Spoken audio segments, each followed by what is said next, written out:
When you think of a military superpower, you probably picture aircraft carriers, stealth bombers, and massive tank armies. Iran doesn't have those in the same way the US or China does. So how has it become such a formidable player in the Middle East?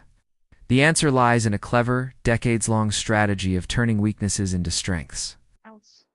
This is the story of Iran's asymmetric warfare. Let's rewind to the 1980s and the brutal Iran-Iraq War.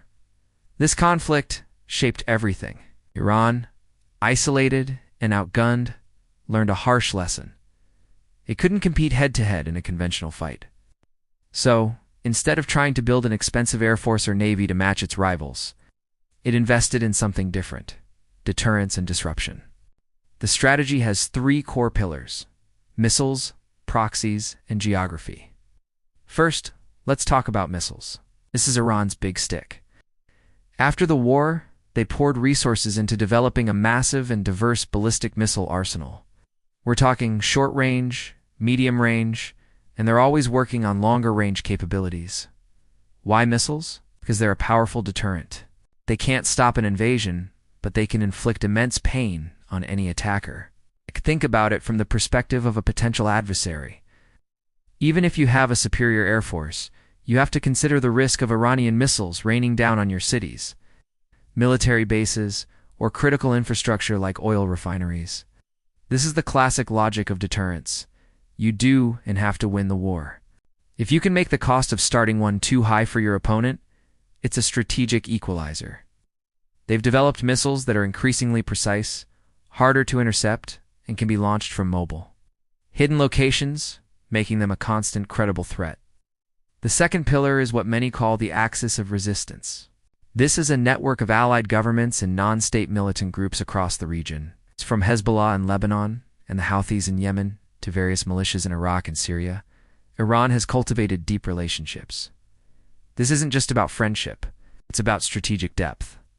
By supporting these groups with funding, training, and weapons, Iran extends its influence far beyond its own borders without having to deploy its own conventional army.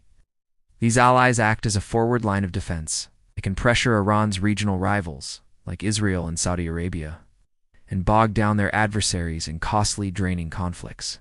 For example, if tensions escalate, it might not be Iran that acts first, but one of its allies, creating a situation of plausible deniability. This network allows Iran to wage a shadow war, achieving its strategic goals without triggering a direct, all-out confrontation. It's a low-cost, high-impact way to project power and keep enemies off balance. It also surrounds their rivals, creating a multi-front problem for any military planner.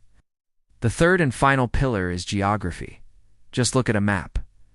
Iran is a large, mountainous country. Its rugged terrain makes a ground invasion incredibly difficult and costly for any attacking force. But the most crucial geographic feature is its control over the Strait of Hormuz. This narrow waterway is the choke point for about a fifth of the world's oil supply.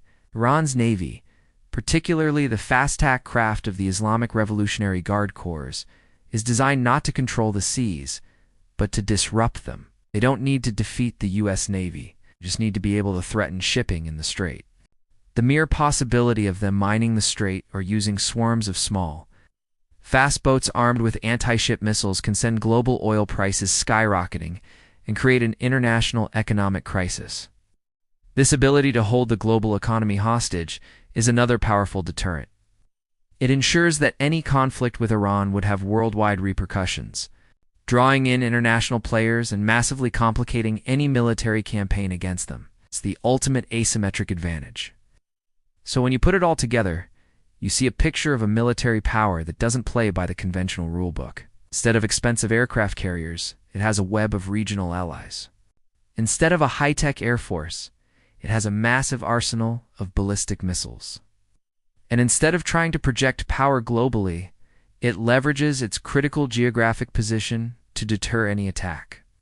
This strategy of asymmetric warfare combining missiles, proxies, and geographies allowed Iran to not only survive decades of sanctions and isolation, but to actually expand its influence and cement its position as a major regional power.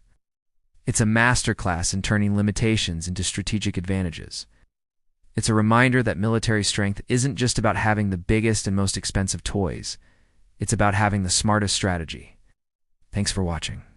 If you found this breakdown interesting, make sure to like, subscribe, and hit the bell icon so you don't miss our next deep dive. I'll see you in the next video.